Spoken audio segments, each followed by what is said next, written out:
Good morning, and today we have with us Dominic O'Connell, who's Deputy Business Editor of the Sunday Times.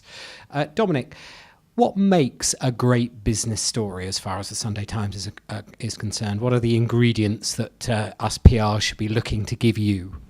We're interested in, I think, in just about what any journalist would regard as a good story. Something interesting, something new, something exciting, something with personalities.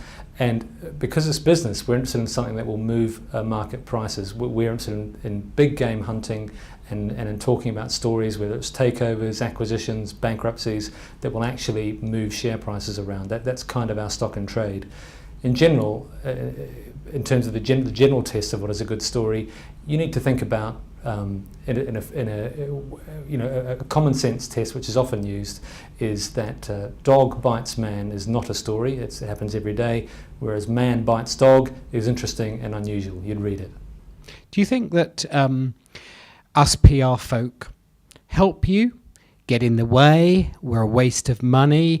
What are you looking for us to do that helps you do your job better? How can we help you? The best way to help people in my kind of job, business journalism jobs in particular, is to get us access to the senior people at the companies. So you either need to be able to speak with authority and know exactly what's going on at the company and be able to tell people that, or you need to be able to put the journalist in touch with someone who does. What you don't want to do is try and be a barrier in between or an obstacle in between. I think by and large, PR companies are a mixed bunch, much like journalists are. Some of them do a very good job, and in my view, it tends to be individuals. It's not institutions aren't good or bad, individual agencies aren't good or bad. It tends to be the people who work for them are good or bad.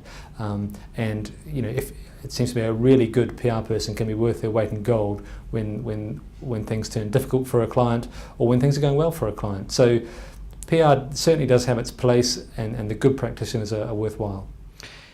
If I was interviewing you 30 or 40 years ago, say, during the heyday of Fleet Street, you would be filing stories for a Sunday or a daily newspaper.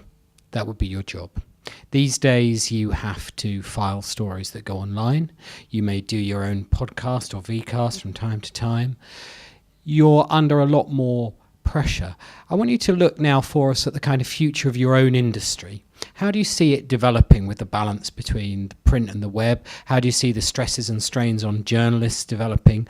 Are you upbeat about the future of the industry, or are you pessimistic? Give us a kind of tour d'horizon. I think you're right about the under pressure part. Newsrooms are a lot smaller than they were 30 years ago, and there are a lot more demands on journalists' time. So if as a PR person you are able to communicate clearly and understand what the journalist is doing, then you are pushing at an open door, because they don't have much time. They are under pressure to find stuff, and they're under pressure to write it quite quickly and analyse things quite quickly. So there, a good PR person can be extremely helpful and also extremely damaging. You can also send the journalist down the wrong path quite easily. In terms of where it's going, well, I'm sorry to say I don't think anybody really knows. But the internet is here to stay. Newspapers can't ignore it, and a lot of investment has gone into it, and quite rightly. People do read news online. I think the future for a lot of traditional media groups, print groups, is looking a bit shaky because, well, we have to separate this from the recession, but the recession has meant that advertising has dried up. So where do you go for money? Well, if you might think you might go online, but how do you monetize what you're doing online? How do you get people to pay for going online and reading what you do? I think that's the next big question.